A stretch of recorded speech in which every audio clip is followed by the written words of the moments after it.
Olá a todos, sejam muito bem-vindos. Eu sou Rafael Ferreira Simões. Eu sou Sofia Narciso Castanho.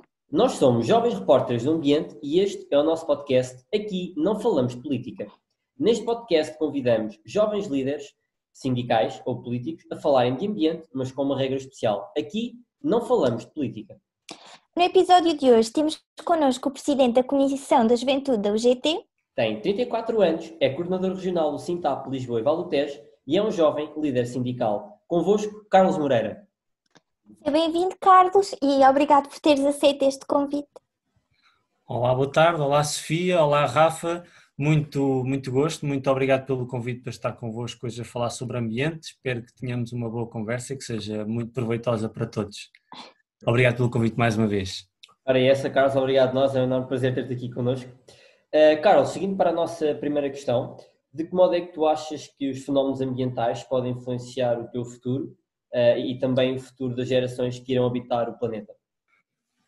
Olha, eu acho que nós vamos ter que enfrentar uma hipótese. Eu vim da área do trabalho, nós vamos ter que, é um fenómeno que nos preocupa bastante. A Confederação Europeia de Sindicatos e a Comissão de Juventude da Confederação Europeia de Sindicatos, onde eu próprio também tenho lugar, tenho assento, nós temos debruçado sobre estas questões e sobre o impacto, quer que os tratados internacionais, quer aquilo que de facto são as alterações climáticas que estão a acontecer e que vão acontecer nas próximas décadas no nosso planeta, estão a afetar e estão a trazer para os trabalhadores. Aquilo que nós pretendemos, obviamente, é que nós temos consciência que estas alterações climáticas estão a colocar em causa uma série de postos de trabalho, relacionados sobretudo obviamente, primeiro logo com a agricultura, porque muitos de nós não temos essa noção, mas o mundo rural é um dos mundos que mais sofre daquilo que são as alterações climáticas e, portanto, há uma série de adaptações que os trabalhadores agrícolas estão a fazer naquilo que são, quer seja as culturas que fazem e quer seja o ciclo de evolução das plantas e, portanto, nós temos obviamente consciência que o ambiente está degradado e, portanto, está a afetar os nossos meios de nos providenciar os meios de subsistência e, portanto, eu diria que, obviamente, desde logo põe em causa o nosso futuro, não só enquanto geração, mas até diria enquanto espécie. Portanto, a espécie humana está ameaçada, nós acho que ainda não percebemos isso.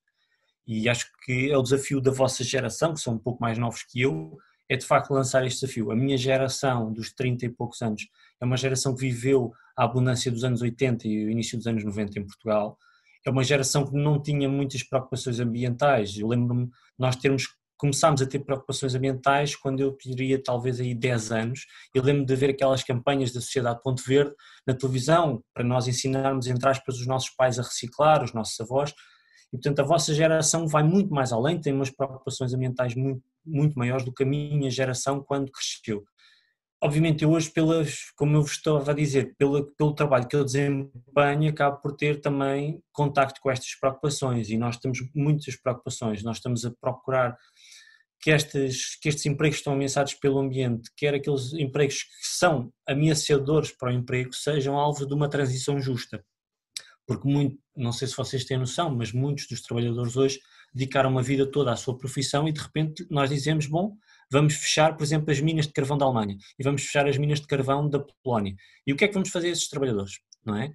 E portanto isto é um desafio também, enquanto humanidade, como é que nós conseguimos, entre aspas, fazer uma transição correta e justa daquilo que são os empregos que existiram até à data para empregos mais verdes, portanto aquilo que são os empregos chamados empregos verdes e que são de facto mais benéficos para o ambiente. Portanto, eu diria que é um desafio enorme e eu diria que a minha geração e a vossa geração serão a geração que provavelmente vai ter que ir muito mais além do Pacto de Paris, muito mais além do que foi feito e do que está a ser feito, e vamos ter que ser drásticos em algumas medidas, vamos ter que aceitar que há profissões que por simplesmente vão ter que deixar de existir pelo grau de ineficácia energética ou pelo grau de impacto que têm na sociedade, sobretudo do ponto de vista ambiental, e portanto isso para mim é uma verdade lá para ali, portanto não há forma de fugir dela, é como nós irmos contra uma parede, sabemos que vamos bater nela, só não sabemos a que velocidade.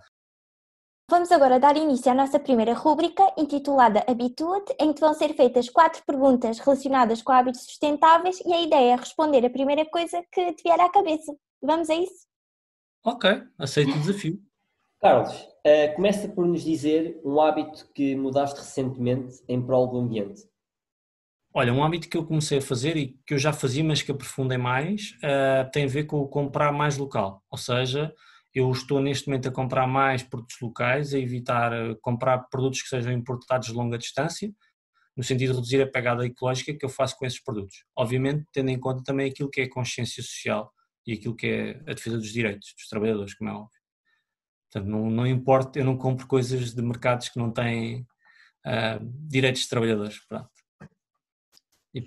E Carlos, já agora, entrando um bocado, já que falaste nisso, achas que a questão dos direitos dos trabalhadores toda esta questão ambiental está também interligada na medida em que em certos sítios que estão diretamente, como tu falaste já há bocado, em certos sítios que estão diretamente ligados com o meio ambiente, portanto o setor primário, achas que há certos direitos de certos trabalhadores que acabam por estar aqui um bocado embaraçados com as próprias preocupações climáticas e com as próprias situações que o novo mundo nos vai apresentando?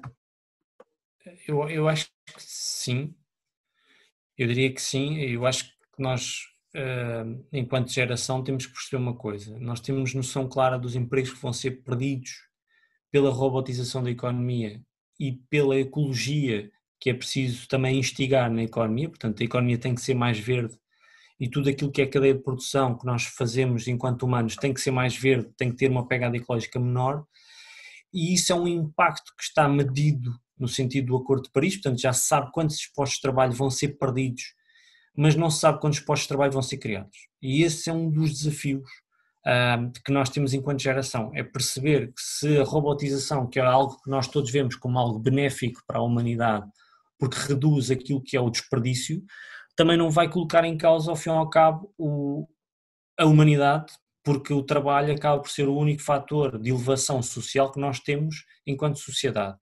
E, portanto, vai ter que nos levar a repensar toda a economia, vai ter que nos levar a repensar até a nossa própria concepção do mundo e concepção de como é que obtemos a riqueza. E eu acho que esse é um desafio enorme. Eu diria que se calhar é o desafio mais interessante do ponto de vista teórico que nós temos enquanto geração.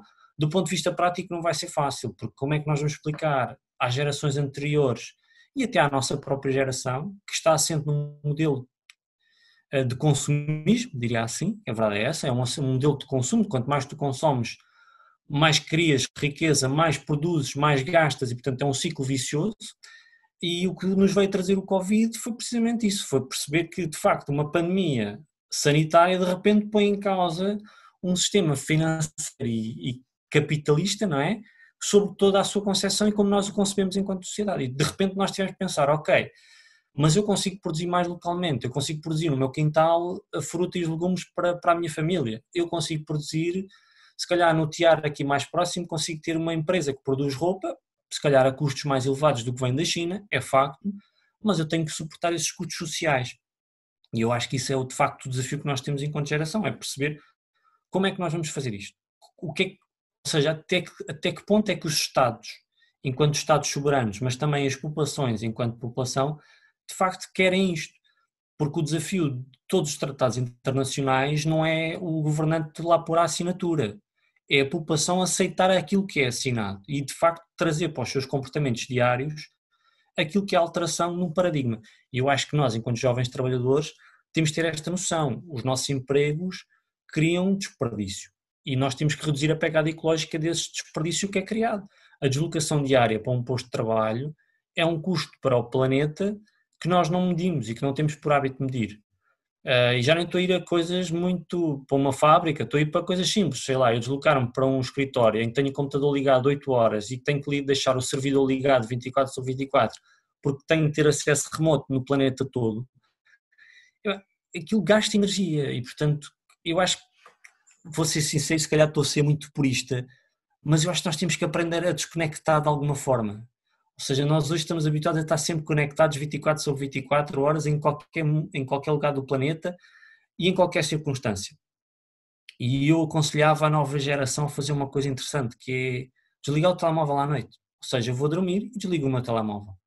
E só essas horas que nós poupamos de consumo energético eu acredito que podem ajudar qualquer coisa ao planeta. Se calhar são comportamentos que nós não ligamos muito, não é? Ter o telemóvel sempre ligado para poder às 4 da manhã receber aquele WhatsApp engraçado com um GIF. Mas quer dizer, epá, isso não é um gasto, eu diria que é um gasto desnecessário do telemóvel.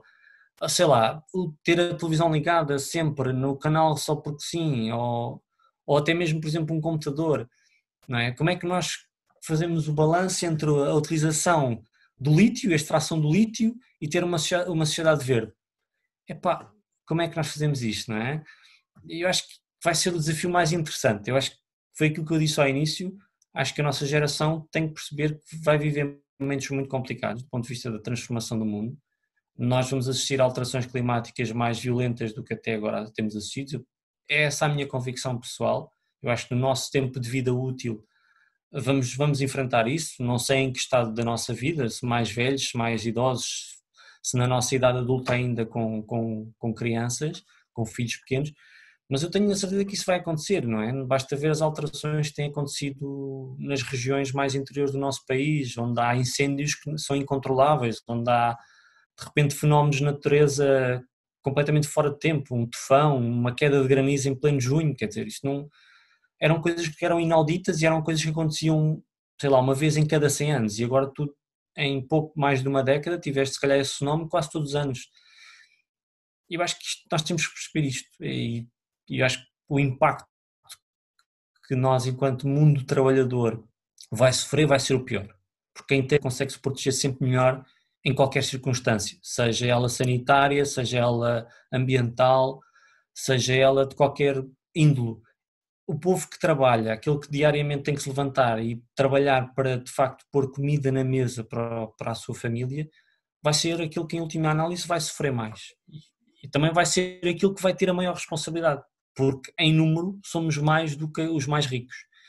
E, embora o impacto deles possa até ser maior do ponto de vista ecológico, o nosso é impacto maior em termos de número, porque uma coisa é teres uma população com 4 milhões e meio de trabalhadores, outra coisa é teres uma população que se calhar tem para aí 1.000 milionários, portanto, essa é a diferença dos números, ou seja, nós temos que perceber isto, há uma base enorme da população que está, diria, em perigo face ao ambiente, mas que também tem a chave na mão de transformar o mundo enquanto classe trabalhadora, porque obviamente podem reduzir isto. O teletrabalho é uma dessas ferramentas. Por exemplo, nós estarmos em teletrabalho, obviamente há mais custos energéticos, mas poupamos nos transportes públicos, poupamos naquilo que são as locações. Eu vou ser muito honesto, para mim pessoalmente é muito difícil fazer teletrabalho porque eu estou habituado a contactar com pessoas e, como vocês vão de convir, o sindicalismo vive muito do contacto pessoal. Portanto, por mais que haja computadores, por mais que nós possamos mandar por e-mail, por telefone, as pessoas gostam de nos ver, gostam de contactar connosco, gostam de saber o que é que nós pensamos e gostam de perceber realisticamente, cara a cara, se aquilo que lhes estamos a dizer é verdade ou não. Porque o computador pode transmitir muita coisa, mas não traz a sensação que o homem tem frente cara a cara. E, portanto, nesse sentido, eu acho que esta é a grande diferença. Portanto, nós temos que perceber como é que vamos conseguir fazer isto. O impacto vai ser tremendo.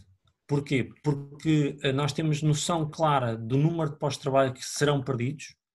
Portanto, nós já sabemos o dano que isso vai ser causado, mas nós também não sabemos qual vai ser o retorno. Ou seja, e isto é o mais difícil de implementar uma medida. Uma coisa é tu explicares uma medida à população em que diz assim, ok, tu vais perder o teu posto de trabalho, mas nós vamos criar aqui ao lado um posto de trabalho para aquela geração ou para aquelas pessoas que têm posto de trabalho. As pessoas dizem, ok, eu abandono a minha profissão, mas tenho aqui outra profissão à qual eu me posso agarrar. Ou seja, há um meio de subsistência. Outra coisa mais complicada é tu dizes às pessoas, olha, nós sabemos que vamos perder isto não temos hipótese de continuar porque tem impactos ambientais tremendos, mas nós não sabemos o que é que vamos criar ao lado. E tu explicares isto às pessoas é muito complicado. Vou dar um exemplo muito simples. Falei dos trabalhadores polacos das minas e foi muito difícil para eles, mas foi mais difícil para as empresas, por exemplo. Porque os trabalhadores aceitaram, ok, as pessoas perceberam, ok, o impacto que de facto a extração de minério tem, para vocês terem noção, houve montanhas inteiras que desapareceram e houve cidades que baixaram, ou seja, estão abaixo do nível do mar pela extração que foi feita de minério, portanto foram baixando, ou seja, tu não sentiste, Mas desde o ponto em que começou a escavação até ao ponto em que neste momento pararam a escavação, a cidade tinha baixado mais 12 metros de profundidade, o que é bastante. Vocês terem noção, e os trabalhadores perceberam isso. E estamos a falar de um setor que tinha quase 300 mil trabalhadores. Portanto, é muita gente, muita família dependente daquilo, muita geração. Portanto, já não estamos a falar de que era a primeira geração, havia ali famílias que estavam há 3, 4 gerações a trabalhar nas minas, e de repente tu explicares isto. É como nós pegarmos aqui no exemplo em Portugal e de repente dizer assim, bom, vamos fechar as refinarias. Ok, nós vamos fechar as refinarias, mas o que é que vamos fazer a esses trabalhadores que trabalham nas refinarias? O que é que eles vão fazer? Que profissão é que nós lhe podemos dar? Como é que nós os requalificamos? E eu acho que é esse o grande desafio que nós temos, ou seja, nós sabemos o impacto que vai acontecer, nós sabemos, é como eu vos disse naquela primeira pergunta, nós sabemos que vamos bater na parede, nós só não sabemos a que velocidade e quando. E não sabemos quem é que vão ser as vítimas. E o meu papel enquanto sindicalista a nível europeu é reduzir as vítimas o máximo possível. Ou seja, nós temos noção que vamos perder postos de trabalho, nós temos noção que a robotização vai fazer desaparecer profissões, nós vamos ter que criar profissões que estejam associadas à robotização. E esse é um dos desafios, porque estes empregos mais verdes são de facto muito mais caros. E a verdade também é esta. Ou seja, para uma empresa criar um emprego verde é muito mais caro hoje do que um emprego, diria assim, castanho, para usar esta terminologia, não é? Um emprego mais sujo.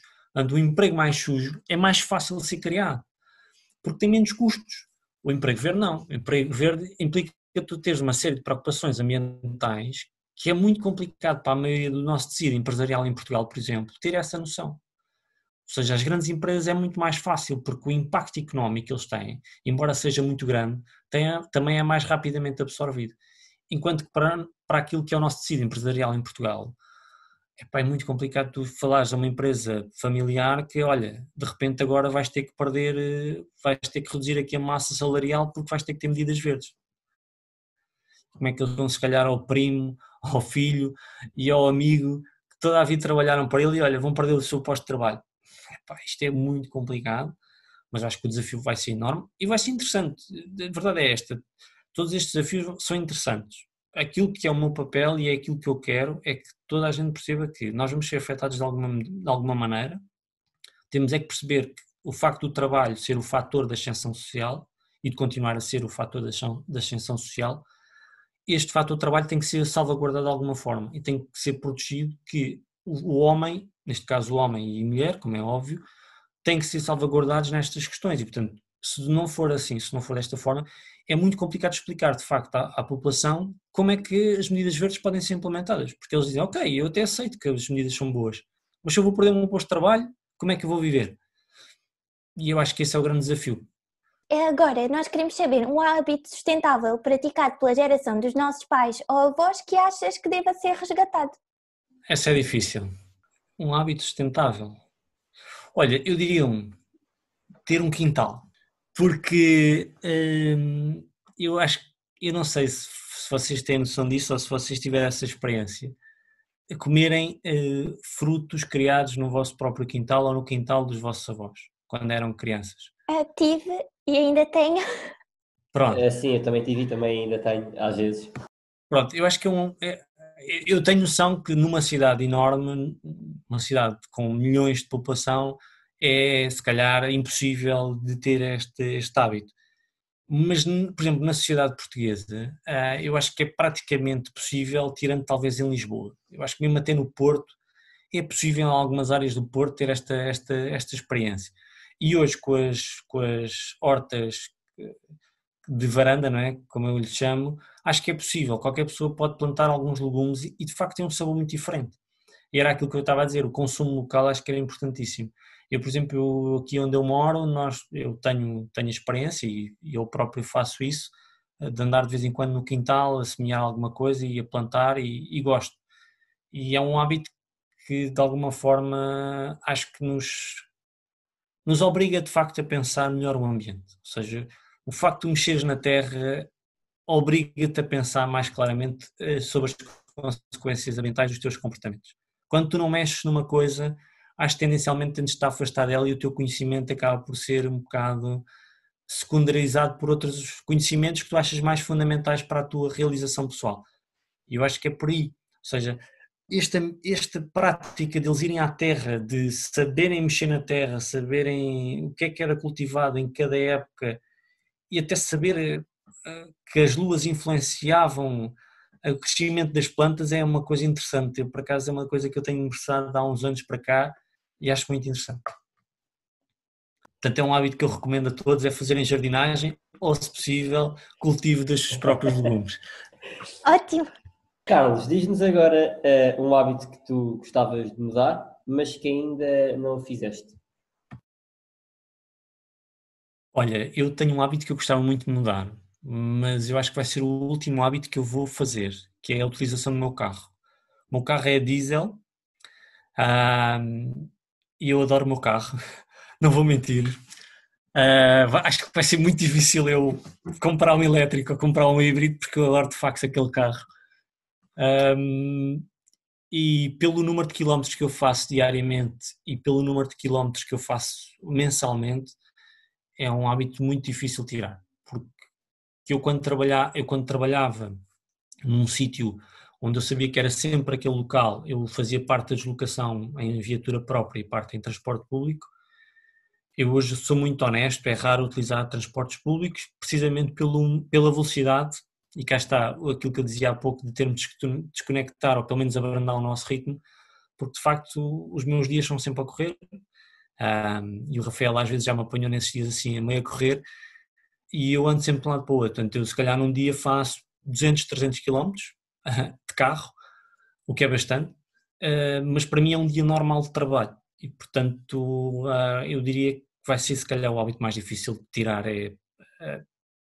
ou passar para um modo mais ecológico, e já falei aqui do carro híbrido ou do elétrico, ou então ir para transportes públicos, mas transportes públicos é muito complicado para quem tem reuniões praticamente de hora a hora, ou tem que estar em sítios às 4 da manhã, às 5 da manhã, à meia-noite, à 1, pronto, não tens propriamente assim um horário, portanto, acho que vai ser o hábito mais difícil de tirar, vai ser de tirarem o carro. Quando me obrigarem a tirar o carro, aliás, quando o Ministro do Ambiente disse que queria acabar com os carros a diesel, eu disse, ele não pode fazer isto.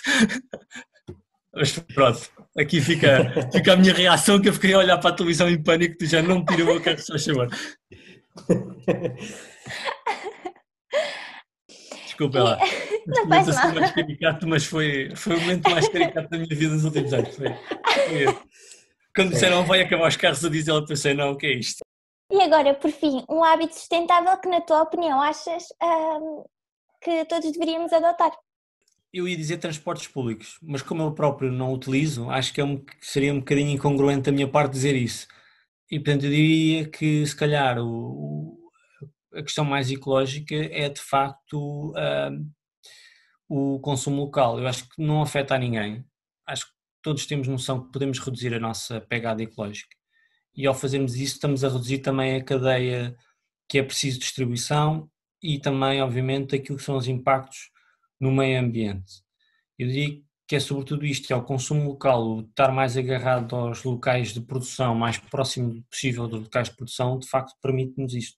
E também permite outra coisa, nós temos tendência, a pensar que o facto de nós olharmos para o local cria menos postos de trabalho. Isso não é verdade. Ou seja, normalmente as pequenas produções acabam por ter mais uma produção manufatura, portanto há mais utilização de pessoas, há mais necessidade de haver mais trabalhadores e isso cria mais emprego.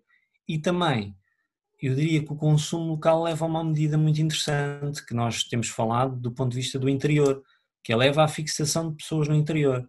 Eu vim, como eu vos disse no início da entrevista, vim hoje de férias da terra dos meus pais, portanto de Oliveira do Hospital, e para vocês terem noção, no sítio onde eu fui almoçar durante esta semana, no feriado, um dos dias, eu já conheço os donos do restaurante há muitos anos, e eles queixavam-se da falta de mão de obra.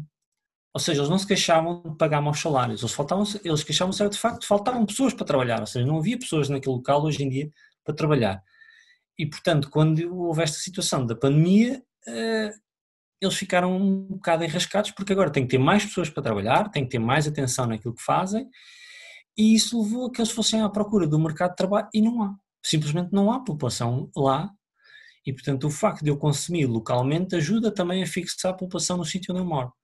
E ajuda, é uma bola de neve, ajuda a criar mais crianças, portanto, nascem mais crianças, a população rejuvenesce e isto vai levando a que, de facto, o interior volte a estar habitado, ou pelo menos não tão abandonado como está hoje. Mas, portanto, eu diria que o comportamento é este, é consumo local e é o primordial, acho que é consumir localmente. É, sem Já dúvida. para não falar da reciclagem. Sim. Essa aí eu acho que já toda a gente cumpre minimamente. Os mínimos olímpicos acho que já toda a gente cumpre. Espero. Se não cumprem, seria suposto cumprirem, não é? Exatamente. Sim, Um cidadão consciente é um cidadão consciente. Sim, eu Diz, Fia? também sou do interior e também voltei hoje. E é realmente isso. E foi um bocadinho triste voltar lá e ver que está cada vez mais. Depois tem uma particularidade que é o seguinte: eu sou de Aljustrel, que a maioria da população está empregada nas minas. E nós temos e há um problema enorme em Aljustrel acerca em volta da mina da poluição, e aquilo é realmente um problema enorme. E sinto que há imenso estigma em relação a isso, porque obviamente que vou acabar os postos de trabalho e mesmo a mina tem um tempo de vida limitado. Mas a questão é que há imensa coisa que se podia fazer agora, enquanto a mina está em atividade, para minimizar os impactos e para manter postos de trabalho, que não está a ser feita. Sim. Sofia, desculpa estar a meter aqui a conversa, mas estamos aqui a fugir um bocadinho de entrevista, mas eu acho que é esse o desafio, ou seja, claro. Eu acho que todos já vimos exemplos de cidades ou vilas ou pequenas aldeias que se tornaram vilas pelo desenvolvimento industrial. Ou seja, por exemplo, se nós olharmos para a Covilhã, o que era a Covilhã há 60 anos atrás ou o que é a Covilhã hoje, se olharmos, por exemplo, para Ceia, que também com a indústria dos lanifícios, em que desapareceu a indústria, e nós hoje vamos a Ceia, e eu tenho que dizer isto com muita pena minha, mas nós olhamos para Ceia e Ceia perdeu muito da dinâmica económica que tinha.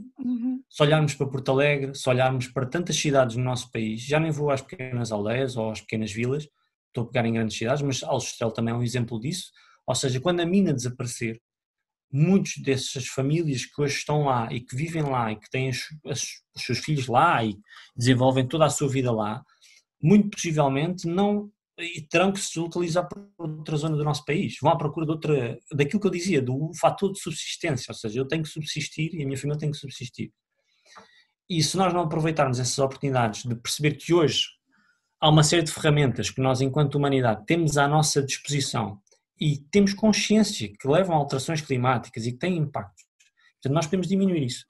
Eu acho que o grande desafio é esse, é nós trazermos este know-how que nós, enquanto geração mais recente, mais jovem, tem, que possa ser ouvida e possa ser, de facto, implementada nos locais onde nós vivemos.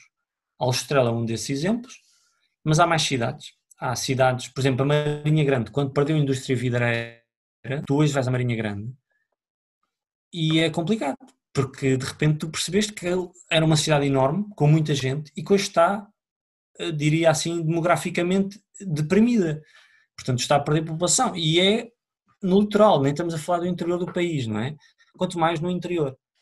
Eu, por exemplo, eu venho de Oliveira do Hospital, os meus pais são de lá. E há grandes empresas, há algumas grandes empresas lá, sobretudo relacionadas com a floresta. Quer dizer, se essas empresas, por um estalar de dedos, desaparecessem do concelho, a maioria daquela população teria que sair dali, teria que procurar outras fontes de rendimento. Muitos deles não se voltariam, obviamente, para a indústria, para a agricultura de subsistência do século XIX ou do início do século XX. Não é? Foi isso que levou ao êxodo rural nos anos 50, 60 e 70. Portanto, nós não podemos pegar em receitas do passado e implementá-las hoje. Nós temos é que perceber, ok, o facto de nós implementarmos aqui uma grande indústria levou, e eu vou dar um exemplo do inverso, não é? Se olharmos para Campo Maior é Campo Maior porque tem a Delta, porque tem uma marca que percebeu, ok, eu quero fixar a população aqui, portanto eu vou criar postos de trabalho aqui e vou diversificar a oferta de postos de trabalho.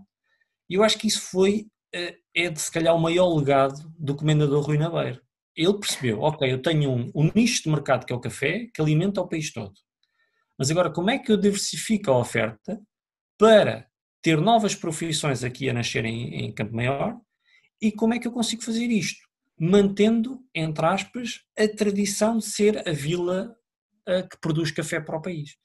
Eu acho que isso é interessantíssimo. Eu há pouco tempo, há um ano e pouco, estive no Fundão e foi interessantíssimo perceber que eles lá têm um cluster de engenheiros relacionados com engenharias mais loucas possíveis, não é? Portanto, em postos de trabalho muito especializados e que estão no interior do nosso país. Mas, obviamente, a Câmara do Fundão teve que se chegar à frente, teve que dar apoios financeiros para que, de facto, essa empresa, em vez de se fixar, por exemplo, em Oeiras, ou fixar-se em Lisboa, ou fixar-se aqui na área metropolitana de Lisboa, do Porto, ou talvez vá no máximo Coimbra, fixar-se no Fundão. Não é? E isso levou a que 300 famílias jovens fixassem-se no Fundão, levassem os seus filhos, e aquele tal efeito bola de neve que eu não falei no início desta conversa, que é, tu crias condições para as pessoas se fixarem, e as pessoas fixam-se, não é preciso nenhum passo mágico, não é preciso me dizeres que o Fundão ou Carlos Estrela é o melhor sítio para viver no mundo, não. Se houver uma oportunidade de trabalho, e se eu não tiver trabalho no sítio onde eu moro, eu vou à procura de trabalho onde houver. Eu acho que eu acho que nós tendemos a complicar as coisas que são simples. Nós tendemos a tentamos inventar a roda quando ela já foi inventada há milénios. E a verdade é esta. Nós hoje o que temos que perceber é, ok, a roda hoje já não pode ser com motor a diesel. Tem que ser com motor elétrico. Está bem, mas é uma roda na mesma. Nós temos que perceber isto. Eu acho que Aljustrel, como outras cidades que dependem muito de uma indústria, têm que olhar para essa indústria, obviamente como o seu core, como aquilo que as distingue do resto do país, mas também que medidas é que nós podemos ir criando para, efetivamente, alavancar aquilo que são as possibilidades financeiras daquela cidade e daquela população. Porque quanto mais trabalhadores nós tivermos no local, mais economia nós criamos, mais consumo nós criamos e também mais localmente produzimos. Porque se eu tiver, sei lá, vou dar um exemplo, se calhar que não faz muito sentido, se eu tiver a carpintaria que me faz o móvel, e que até pode ser mais caro, mas que o móvel tem mais qualidade, se calhar eu compro na carpintaria que existe no meu bairro, ou que existe na minha aldeia, ou que existe na minha vila, e não vou à procura do móvel do IKEA, que é feito na China, ou não sei onde, e que depois é trazido para cá. Atenção, os móveis do IKEA, móveis que são feitos cá em Portugal. Mas, e por cima depois chegas a casa e tens de montar o móvel com aquelas instruções todas. Mais postos de trabalho que se perdem. mas é isto que eu acho que nós temos que ter esta noção, ou seja, temos que voltar para alguns dos hábitos antigos que os nossos pais e sobretudo os nossos avós também tinham, de facto, eu aprendi uma máxima, e ainda hoje a minha família diz-me imensas vezes isso, eu prefiro comprar bom e pouco do que comprar muito e barato. E eu sempre tive esta máxima, desde pequeno, eu sempre olhei para as coisas como, ok, é o preço justo pela coisa, eu pago. Não tenho problemas, eu poupo mais um pouco, eu pago. Eu prefiro isso do que comprar, por exemplo, coisas que eu sei que se calhar naquele momento vão-me dar imenso gozo comprar, mas que daí a 3 meses vão desaparecer. Ou daí a 1 ano vão desaparecer. Se calhar por isso é que eu gosto tanto do meu carro, pronto, levou algum tempo para comprá-lo e portanto é por causa disso. E quem diz isso diz outros comportamentos diários que vais ter. E, portanto, mas sim, eu percebo aquilo que tu sentes em relação ao Aljustrel, porque eu sinto isso. Ou melhor, eu não sinto isso felizmente. Acho que o Oliveira do Hospital tem uma diversidade do tecido económico muito interessante, tem indústria, tem muita agricultura ainda e tem sobretudo civilcultura, e portanto ainda não se sente isso, mas sente-se que há uma depressão demográfica, portanto hoje o concelho está muito envelhecido. Nós, por exemplo, na aldeia da minha mãe, na década de 60 estaríamos a falar de 300, 400 pessoas, hoje durante o ano todo estão lá 12 pessoas e portanto eles aproveitam. Nós, o resto do ano, estamos cá em Lisboa, estamos espalhados estamos espalhados pelos 4 cantos do mundo, portanto, em qualquer canto é possível encontrar um habitante daquela aldeia, mas eu acho que esse é o grande desafio, é perceber como é que nós vamos voltar atrás no tempo, tendo consciência que o tempo avançou. É interessante, eu agora cheguei a surgiu-me este pensamento, como é que nós vamos querer voltar atrás no tempo em algumas coisas, ter que voltar para trás para algumas formas de pensar, percebendo que essas formas de pensar não estavam erradas na sua origem, se calhar tinham que ser adaptadas a uma nova forma e um novo estilo de viver. Não é? Só para vocês terem noção, por exemplo, na aldeia da minha mãe, desculpa, só para vocês terem noção, na aldeia da minha mãe, só há pouco tempo é que nós temos dados móveis em casa. Portanto, durante muito tempo eu tinha que ir ou ao largo da Capela ou ao largo do café, pegar no telefone e ligar para Lisboa para saber o que é que se passava, porque nós tínhamos lá a televisão, é certo, mas para falar com a família tínhamos que ir ao largo ou então utilizar a casa de alguém, pedir o telefone a alguém emprestado, ir lá à casa, pagar, ainda me lembro de ser jovem, de criança, ir lá e ter que pagar os impulsos do telefone, não é? Para ligar para Lisboa para os meus pais, porque estava lá na terra com os meus avós ainda. Eu lembro-me disto. Obviamente a geração dos meus primos, que são mais novos que eu, se os enfiassem naquela aldeia durante um mês, sem internet, epá, eu acho que eles davam-lhe doidos, porque já não estão habituados a isso. E eu estou. Quer dizer, eu estava. Hoje em dia já não estou, mas naquela altura estava, né? Para não... Nem fazia sentido, nem sabia o que era um telemóvel com internet na altura, quanto mais... Mas pronto, a verdade é esta, não é? Vale a pena estar aqui a escamotear a questão, porque é mesmo assim. Portanto, eu acho que temos é que nos adaptar. Sem dúvida. Agora, antes de entrarmos na próxima rúbrica, temos mais uma questão? Força. Carlos, também falando um pouco daquilo que tem vindo a ser toda a linha da nossa conversa, os novos desafios climáticos, que impactos é que eles estão também já a começar a ter, não só aqueles que irão ter no futuro, mas também aqueles que já estão a começar a ter nas nossas gerações e nas gerações futuras, e que até que ponto é que toda esta questão ambiental e também a questão da robotização, que já tiveste vindo a falar ao longo do podcast, de que forma é que nós conseguimos olhar para isto? Será que daqui a vários anos, numa questão utópica, poderemos vir a ter robôs a trabalhar para nós? Será que isso será uma utopia e que a própria robotização é sempre no seguimento de acabar com mais postos de trabalho? De que forma é que nós podemos ver, de facto, vários cenários num futuro até bem próximo, e de que forma é que nós temos também de nos preparar para qualquer coisa que possa acontecer, para qualquer linha de seguimento que se venha a proporcionar nos anos futuros? Ok, portanto, se eu percebi bem, a tua questão é que impacto é que vai ter a robotização e as alterações climáticas no futuro enquanto geração, não é? Portanto, o que é que...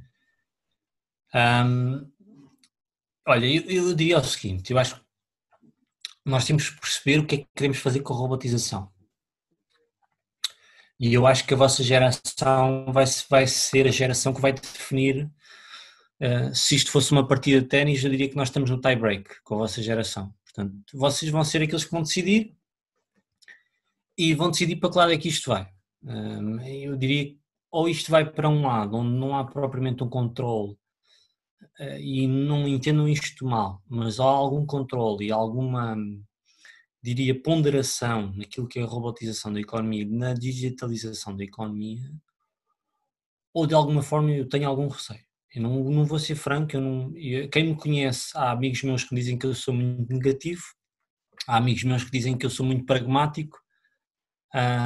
Eu nesta questão, eu diria que sou um pouco... Se eu tivesse que renascer, eu diria que sou funcionário de uma indústria em Inglaterra no século XVIII, quando a máquina a vapor lá chegou, e devo ter sido aqueles que partiu a máquina toda. E vou dizer isto porquê? Porque eu tenho algum receio, honestamente, de deixar de facto a robotização apenas na fase da teoria. Ou seja, eu percebo que os cientistas, na concepção deles da máquina e da inteligência artificial, têm sempre por bons aquilo que defendem e aquilo que pretendem para a robotização. Mas eu costumo olhar sempre para os maus exemplos que as máquinas fizeram e que o ser humano faz, porque não foram as máquinas que as fizeram. Foi o ser humano é que pegou naquela máquina e deu-lhe uma utilização incorreta face ao seu sentido teórico. E, efetivamente, aquilo que eu prevejo é isto. Ou seja, se nós, de alguma forma, não conseguimos controlar e não definirmos claramente, ok, esta empresa pode robotizar a sua produção, ou pode robotizar aquilo que produz, ou aquilo que faz, ou aquilo, enfim, que desempenha até um X de percentagem, eu acho que isso é possível. E isto é compaginável com aquilo que é o crescimento populacional, porque embora na Europa haja uma Europa envelhecida, há continentes que estão a florescer, há continentes que continuam a ter crescimentos populacionais enormes e que pela sua fase civilizacional, que estão mais atrasadas do que em relação à Europa, ou que estão mais atrasadas em relação aos Estados Unidos, ou até à própria China ou à Índia, e estou a falar particularmente do continente africano, que é o continente que nós temos de ter mais preocupações, porque é um continente que também está a sofrer muito por aquilo que são as alterações climáticas. Nós temos que perceber que vai haver uma população muito jovem que vai querer ter um trabalho e que não vai ter condições de ter um trabalho se nós robotizarmos uma série de funções.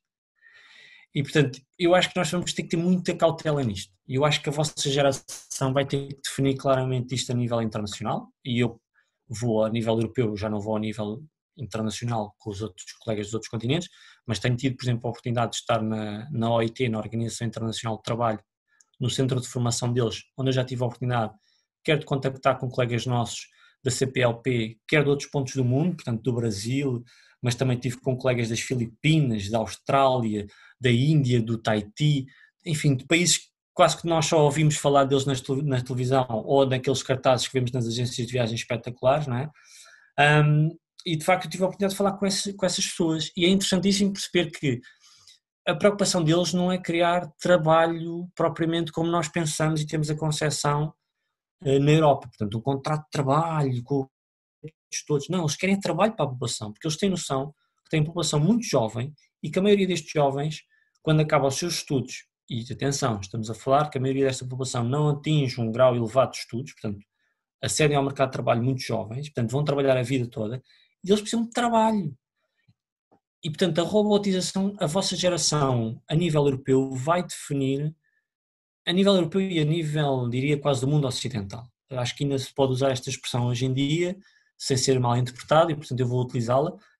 Nós temos que perceber isto, o mundo ocidental é o guia daquilo que pode ser a ponderação entre uma democracia com preocupações sociais e aquilo que pode ser um sistema apenas com a preocupação económica, como é a China. Não é? Se vocês olharem para a maior economia do mundo, não é? Que é a China, não temos propriamente preocupações sociais, agora começam a ter, mas não tinham. Mas se olharmos, por exemplo, para uma Índia, que é a maior democracia do mundo, existe uma série de preocupações, eles têm preocupação em criarem postos de trabalho. E isso é muito complicado com a robotização, não é? Há uns anos achei engraçadíssimo, e agora falaste nessa questão, e não quero estar aqui a tomar muito tempo, até porque estamos a perder do foco, mas vou dar um exemplo muito concreto. Quando foram a introdução da SCUT nas autoestradas no interior, eu era daqueles que dizia, pá, não ponham SCUTs, ponham lá o portageiro, ponham lá a senhora portageira, ponham lá quem vocês quiserem, mas ponham lá pessoas. Só para vos dar um exemplo, eu fui operador de loja numa grande superfície e quando surgiram as primeiras máquinas de compra automática, era daqueles que continuava a ir ao colega, mesmo tendo só aquele intervalo pequeno para fazer a pausa para comer, eu era daqueles que continuava a ir à pessoa porque queria que a pessoa tivesse posto de trabalho. Ok, vocês dizem, mas aquilo é um posto de trabalho que se calhar não exige uma grande qualificação. Está bem, mas quem é que me diz a mim que toda a gente quer ser engenheiro, doutor, licenciado? Quem é que me diz a mim que não há pessoas que eu não quero ser licenciado, eu não quero ter um doutoramento, eu não quero ter um mestrado, eu quero ter a vida normal, não é? E portanto nós temos que perceber que em tudo na vida tem que haver um equilíbrio. Eu acho que a vossa geração, pegando naquilo que eu comecei a dizer, tem este papel. Vocês vão ser a geração decisiva, porque vocês têm acesso a todas as ferramentas que as últimas, diria, 2, 3 gerações tiveram, a uma velocidade muito maior, porque vocês hoje têm um fator de transformação muito mais rápido do que aquilo que havia há uns anos atrás, e eu acho que vocês vão ter que perceber isto claramente, ou seja, a vossa geração vai ser chamada, tal como a minha geração teve que falar sobre a questão de se queria ou não utilizar alimentação geneticamente alterada e a questão de haver alterações genéticas para fazer, por exemplo, a clonagem da ovelha Dolly, vocês vão ter que ser chamados para esta questão de se querem ou não uma robotização, entre aspas, muito entre aspas, controlada por um organismo ou por, sei lá, pela ONU ou o que quer que seja, ou se querem uma robotização controlada apenas por aqueles que procuram o lucro e que obviamente vão sempre olhar para o fator do trabalhador como um custo, não é? Porque a máquina não reclama, a máquina não protesta, a máquina não tem família, a máquina não adoece. E quando a máquina adoecer, eu troco-lhe a peça e ele passa a funcionar no minuto a seguir. E um ser humano não é assim. E portanto é isto. Eu acho que nós temos que perceber que o mundo tem que continuar a rodar à mesma velocidade e nós não podemos querer que ele rode mais rápido. Nós continuamos a querer, enquanto ser humanos, que ele acelere. E portanto eu acho que temos que desacelerar um bocadinho. E portanto eu acho que vai ser esse o desafio. Carlos, vamos agora dar início à nossa segunda e última rúbrica. Esta rúbrica chama-se Diga 1 e tem como objetivo colocar-te 5 questões. Destas 5 questões, todas elas têm 2 opções de resposta e tu vais ter de escolher obrigatoriamente entre uma das opções. Vamos a isso? Ok, vamos lá. Então, Carlos, diz-nos, gostarias mais de ter? Opção A, uma casa 100% inteligente. Ou, opção B, uma casa 100% autossuficiente? B. Uma casa autossuficiente. E queres justificar? Eu vou ser sincero, eu acho que as tarefas diárias de casa são um momento muito interessante para nós avaliarmos o nosso dia-a-dia. E a casa inteligente que eu vi nos filmes, a casa fazia tudo pelo ser humano. Portanto, eu diria que o ser humano era quase uma espécie de rato que vivia numa gaiola e, portanto, eu acho que é mais interessante ter uma casa autossuficiente porque de facto reduz aquilo que é a pegada ecológica e também tem uma preocupação de, ao fim e ao cabo, permitir ao homem passar o testemunho daquilo que são boas relações com a natureza. Enquanto que uma casa inteligente eu acho que é uma casa mais fria, mais mecanizada e portanto não me entusiasma tanto. Acho que é isso. Se pudesses acabar com um destes problemas, com qual é que acabarias? Opção A, poluição atmosférica. Ou opção B, poluição hidrosférica? Eu diria poluição atmosférica, porque eu acho que acabando com a poluição atmosférica, embora leve mais tempo, vai acabar com outra poluição. Enquanto que a poluição hidrosférica vai levar a que de facto haja aqui um problema que é tu vais limpar os rios, como por exemplo se fiz nos anos 80 em Portugal, estou-me a lembrar ali do Rio Trancão,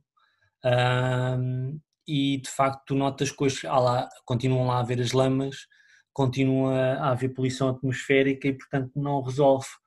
Eu diria que nós temos que ser mais incisivos na tomada de decisão e eu acho que tem que ser a poluição atmosférica, tem que ser aquela, tem que ser acabada. Ou eu acho que vai ser impossível acabar totalmente, mas reduzi-la drasticamente. Pronto. Preferias? Acho que nós já sabemos a resposta a esta pergunta, mas vamos fazê-la na mesma. Opção A, ter uma horta biológica. Ou opção B, ter de adquirir todos os alimentos numa superfície comercial? Olha, eu sou muito honesto, eu acho que é a horta biológica, mas também não vou mentir, às vezes dá um jeito, nós não temos de trabalhar para cultivar os nossos alimentos, né? Portanto a superfície comercial é interessante, mas a horta biológica eu gosto muito e portanto eu não abdico da minha horta, até porque eu adoro estar em contacto com a terra, é um dos meus passatempos preferidos e portanto com certeza a horta biológica. E agora, para ti, o ambientalismo é Opção A, o ideal ou uma preocupação? ou, opção B, obrigatoriamente um modo de vida? Epá, essa pergunta tem rasteira. Essa pergunta tem rasteira. Eu acho que é o A, honestamente, porque eu acho que o ambientalismo, eu vou usar uma expressão para quem não é católico, se calhar não terá nenhum sentido. Eu acho que tu tens que evangelizar as pessoas. Tu tens que perceber até que grau é que a pessoa está disponível a alterar a sua vida para, de facto, reduzir a pegada ecológica. Tu não podes impor, tu não podes obrigar, tu tens que sensibilizar, tens que gastar muitos recursos, tens que gastar muita pedagogia para efetivamente tu trazer as pessoas para o ambientalismo, não é? E há pouco eu dizia-vos isto, que é, há hábitos que eu tenho no meu dia-a-dia, que eu tenho consciência que tenho preocupações ambientais fortíssimas, mas tenho hábitos no meu dia-a-dia que eu tenho consciência que se calhar sou o pior exemplo do ponto de vista ambiental. Mas isso é o tal balanço, ou a tal balança na tua vida que é preciso ter em tudo na tua vida, não é só na questão ambiental. E eu acho que nós temos que perceber uma coisa: o ambientalismo não pode destruir a vida humana. O ambientalismo não pode ser uma condicionante que impõe à vida humana limites à evolução. Não é? Já falámos da robotização, já falámos de outras questões. Não é? Por exemplo, a própria questão de teres vacinas, quer dizer, as vacinas provêm de fenómenos naturais, e tu tens que saber como é que lidas com esses fenómenos naturais, como é que nós conseguimos, enquanto espécie, proteger-nos e proteger as gerações que vêm a seguir à nossa. Eu acho que isso é o mais importante. Nós temos que saber que o ambientalismo é de facto um ideal, em última análise é um ideal. Nós sabemos que, como todos os ideais, nunca vai ser alcançado 100% na perfeição, mas eu acho que existem pessoas que são muito comprometidas com ele e existem pessoas que não são praticamente nada comprometidas com ele. Tem que haver aqui, se calhar, 80% da população que são comprometidas com o ambientalismo naquela dose certa. Portanto, havendo aqui um equilíbrio muito precário, agora vou usar uma expressão muito do mundo laboral, muito precário, porque isto é um equilíbrio muito precário, nós não sabemos o ponto em que há o fiel da balança, em que a balança de facto se equilibra, não é? Nós não temos essa noção, cientificamente ou humanamente, e portanto é perceber até que ponto é que nós conseguimos de facto trazer a maioria das pessoas para estas causas. Eu acho que a vossa geração, se calhar, talvez uma grande maioria de vós tenha essas preocupações ambientais, se vocês forem às gerações mais antigas, epá, para eles não há muito essa preocupação, porque foram educados de outra forma, viveram a sua vida de outra forma, tiveram outros objetivos na vida, e eu acho que isso acaba por condicionar sempre, tu tentares obrigar essas pessoas de repente a mudarem a sua forma de pensar. Há pessoas que mudam porque percebem, ok, eu quero deixar um mundo melhor para os meus netos ou para os meus filhos. Mas há pessoas que pensam, epá, eu vivi a vida toda assim, estou quase para morrer, porque é que eu agora hei de mudar a minha vida quando vou morrer daqui a 10 anos, não é? E a verdade é que hoje nós percebemos que daqui a 10 anos provavelmente se calhar vai ser tarde demais para muitos de nós. Mas para essas pessoas que viveram 70 ou 60 anos, eles dizem, pá, para mim já não vai ser tarde. Eu acho que é isto. Todos os ideais dependem sempre de haver pessoas que de facto os defendam, mas também têm que perceber que não podem ser radicais e obrigar os outros a pensar da mesma forma. A liberdade a minha liberdade termina quando a tua começa. Eu acho que isso aplica-se a tudo na nossa vida e é uma das máximas que eu tenho seguido sempre na minha, e foi-me transmitido por pessoas muito mais velhas que eu, e eu acho que é um dos valores máximos que eu tenho, é a liberdade. Eu defendo a minha liberdade, defendendo a liberdade dos outros. E eu acho que o ambientalismo também é um ideal que nós temos que defender, mas que obviamente é praticamente impossível ser 100% realizável, como tudo na vida. Se fosse possível, preferias ir diariamente para o trabalho? Opção A, de bicicleta. Ou opção B, a pé? Não há uma resposta C, não dá para pôr aí uma resposta C. Não, eu estou a brincar. Olha, eu gostava mesmo de ir de bicicleta, mas não é possível. Eu vou-vos dar um exemplo, já falei aqui em voz off, não é? Amanhã tenho um dia complicado, amanhã vou andar a correr a zona oeste toda e, portanto, vai ser muito complicado para mim e, portanto, para mim seria impossível hoje ter essa questão de bicicleta ou a pé. Mas se eu tivesse a possibilidade, iria possivelmente de bicicleta. Eu acho que a pé torna-se mais cansativo. Bicicleta tu vais mais distraído porque vais a pensar, ok, eu estou a pedalar, e isso até pode ser aquelas bicicletas elétricas que carregam uma bateria que depois podes utilizar para outras coisas. Eu acho que isso também pode ser interessante. O a pé é aquela coisa que epá, eu faço caminhadas a pé, mas é para, às vezes, para desligar um bocadinho das reuniões que tenho, ou então no final do dia, para pensar naquilo que, ok, amanhã vou fazer isto e aquilo, tenho aquelas coisas para fazer, portanto aproveito às vezes esses momentos de caminhada mais para refletir, enquanto que na bicicleta, não sei porquê, acho que acaba por me desligar um pouco mais da rotina. Portanto, escolho a bicicleta, sim. Mas se eu pudesse, punha uma opção C, está bem? Nessa aí acho que vocês deviam pôr uma opção C. Mas não vou dizer qual é, mas deviam pôr. Carlos, neste âmbito, portanto, no âmbito do ambientalismo, se tu pudesses fazer um apelo às novas gerações e às gerações futuras, sem falar de política, obviamente, o que é que tu dirias? Olha, eu acho que o meu apelo é muito sincero. Eu acho que, e é a minha convicção pessoal, eu acho que vocês, enquanto geração mais jovem, vão sofrer os impactos de muitas alterações. Vão sofrer as alterações climáticas, vão sofrer a robotização, vão sofrer a digitalização da economia, e vocês são uma geração que vai estar preparada para enfrentar estes desafios. O meu apelo é para que vocês estejam preparados para estes 3 desafios. São 3 enormes desafios que vão enfrentar, 2 enquanto trabalhadores e 1 enquanto cidadãos comuns, que não têm necessariamente que ter um trabalho, mas que, obviamente, vivendo no planeta, vão ter que enfrentá-lo. E eu acho que, sobretudo, esta questão nós temos que perceber que vocês vão enfrentar estes 3 enormes desafios. Qualquer um deles está a acontecer neste momento enquanto nós estamos a falar. Qualquer um deles vai acontecer na vossa vida, não sei em que grau, não sei em que profundidade, mas que vai acontecer. E, portanto, o apelo é este. Vejam isto não como um problema, vejam isto como oportunidades de transformação e oportunidades de efetivamente mudarem o rumo do mundo. Qualquer transformação que o homem queira fazer na sua sociedade decorre sempre da vontade da maioria daqueles que vivem no nosso planeta. E se vocês quiserem, e vocês são essa geração que vai querer, tenho a certeza disso, vão querer enfrentar estes 3 problemas de frente e vão querer procurar, não diria resolvê-los, mas pelo menos minorar os impactos para a espécie humana. E, portanto, a robotização, a digitalização da economia e as próprias alterações climáticas são, de facto, um desafio enorme para nós enquanto geração mais jovem. Mas o meu apelo é para que não esmoreçam, para que continuem a trabalhar e a pensar em soluções para resolver estes problemas e que entendam sempre que, mesmo que às vezes os mais velhos não nos entendam hoje, um dia provavelmente eles estarão lá ao nosso lado.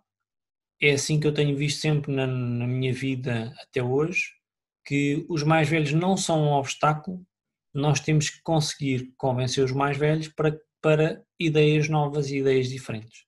Portanto, o meu apelo é muito neste sentido de não esmoreçam, continuem a trabalhar, continuem a acreditar naquilo que vocês defendem, continuem a acreditar na vossa maneira de ver o mundo e continuem a acreditar que é possível ultrapassar estes 3 desafios que eu aqui disse, porque é possível. E nós vamos conseguir ultrapassar porque temos ultrapassado sempre. Desde o início da humanidade temos ultrapassado todos os desafios que nos têm colocado e, portanto, este não vai ser diferente. Agora vai ser, obviamente, a vossa geração a grande responsável por ultrapassar estes obstáculos. E, portanto, esse é o meu apelo para que não desistam e sejam felizes acima de tudo. Por fim, vamos terminar com uma questão que não constava no guião. É uma surpresa, portanto. Exatamente. Ok. Então, Carlos, vamos agora pedir-te que, usando apenas 3 palavras, com direito a justificação, mas usando apenas 3 palavras, íamos pedir-te que resumisses como é que foi para ti estar aqui, falar de ambiente, sem falar de política, e também como é que é falar de ambiente sem falar de política, sendo também não só nesta ocasião. Sabendo nós que, pronto, tudo o que é decisões políticas, etc., tem sempre a sua enorme influência ambiental e que por vezes é complicado discutir estes temas sem referir certas decisões, certos aspectos políticos, e portanto é isso. Olha, eu vou bom, foi uma surpresa e portanto não estava à espera, Portanto, a primeira palavra que me surgiu logo quando tu começaste a fazer a pergunta foi desafio. E, portanto, desafiante. Eu acho que é sempre desafiante falar de um tema tão sensível e que nos diz respeito a todos, sem pôr um cunho pessoal ou sem pôr um cunho, diria, quase do mundo onde nós costumamos viver. Portanto, o mundo que nos rodeia acaba por condicionar, por vezes, a nossa forma de ver as coisas e a forma como nós concepcionamos aquilo que é o mundo e aquilo que são as implicações que as nossas decisões têm na vida dos outros. Portanto, acho que o desafio foi este, ou seja, eu cheguei aqui, falei convosco, tentei fugir sempre ao máximo da minha área mais natural, mas não é fácil, porque imediatamente a minha preocupação é sempre os trabalhadores e perceber como é que isto vai afetar e quais as medidas que estão a ser tomadas pelos vários governos a nível nacional, mas também a nível mundial, que têm impacto direto naquelas pessoas que trabalham diariamente e que têm que alimentar as suas famílias. A segunda palavra eu diria que é interessante, ou seja, é desafiante, mas também é interessante, porque te obriga a pensares um pouco fora da tua caixa. E isso para muitas pessoas pode ser algo que não querem, mas para mim é muito interessante, porque eu gosto sempre de pensar em novas soluções e em novas formas de fazer as coisas. E portanto o facto de nós falarmos de ambientalismo sem eu ir à minha área primordial de trabalho foi, ok, agora como é que eu vou falar e como é que eu vou tentar fugir a isto sem responder logo com os chavões que a atividade sindical me provoca. E a última palavra, eu diria, e agora esta é mais difícil, porque agora começam a faltar palavras, eu diria, epá, esta não é nada fácil, vocês pegaram uma bela rasteira. Ora bem, terceira palavra, desafiante, interessante, eu diria inovadora. Pronto, acho que é uma boa palavra, eu gosto sempre da palavra inovação. E acho que é interessante, porque acho que é inovador, porque vocês pegaram, e aproveito também por vos saudar nessa questão, acho que vocês foram inovadores neste sentido, porque o ambiente é uma área que diz respeito a todos, não diz respeito só a um partido político ou a uma central sindical como é a minha, ou um sindicato como é o meu, diz respeito a todos e, portanto, acho que todos temos algo a contribuir para a definição das políticas ambientais. Acho que todos refletimos nas nossas áreas de trabalho e nas nossas áreas de lazer sobre estas questões, mas muitas das vezes não temos estes espaços onde acabamos por falar fora daquilo que são as nossas lógicas. Portanto, eu tradicionalmente falo mais dentro do mundo laboral, não é? E não falo tanto se calhar o Carlos mais cidadão comum que procura conjugar aquilo que é a sua vida profissional com a sua vida pessoal. E, portanto, eu normalmente quando vou falar com os trabalhadores sobre os impactos na sua vida profissional, não falo da minha horta ou não falo do comprar localmente, não é? E acho que aqui foi inovador nesse sentido, portanto, foi juntar as duas metades da mesma pessoa, quase, e portanto é inovador, acho que são as três palavras, portanto, desafio, interessante e inovação, são estas as três palavras. Obrigado, Carlos. Também é esse o nosso papel enquanto jovens e especialmente enquanto jovens repórteres para o ambiente, também é tentar inovar, tentar fazer esse papel de sensibilização através de peças jornalísticas e, portanto, ficamos contentes em saber que os nossos convidados gostaram de estar aqui connosco e, portanto, o nosso muito obrigado por ter estado aqui hoje connosco. Eu é que agradeço mais uma vez a ti e à Sofia pelo convite e espero que tenham muito sucesso no podcast e continuem a inovar desta forma. Portanto, parabéns aos dois. Muito obrigado, Carlos. Enquanto jovens repórteres do ambiente, um dos nossos principais objetivos é tentar fazer passar a mensagem e fazer com que a mensagem chegue ao maior número de pessoas e por isso é sempre necessário inovar, tentar inovar de algum modo para que esse objetivo seja cumprido. Por isso é muito bom ouvir isso e da nossa parte também foi um enorme prazer ter-te aqui hoje connosco a falar sobre ambientalismo. E isto foi o nosso episódio de Aqui Não Falamos de Política. Por hoje é tudo. Obrigado por terem estado desse lado.